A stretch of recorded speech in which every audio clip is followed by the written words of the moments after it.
In this video, I'll walk you through the process of paying with GCash on Lazada. To begin, open the Lazada app on your device and make sure you're logged into your account. Once you're in, go to your cart and select the items you wish to check out. After picking the items, click the checkout button. When you reach the payment section, choose GCash e-wallet as your payment method and then tap the Place Order button. A prompt will appear asking you to link your Lazada account to your GCash account.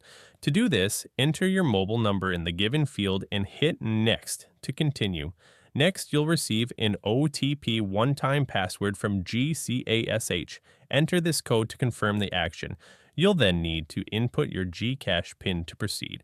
Once that's done, you'll be asked to authorize the connection between your Lazada and GCash accounts. After linking them, head back to the Lazada app. Now that your accounts are connected, select GCash as your payment option.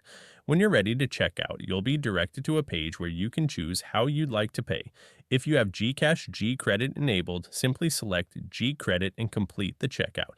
That's it. You've now successfully learned how to pay using G-Credit on Lazada. Thanks for watching, and we'll see you in the next video.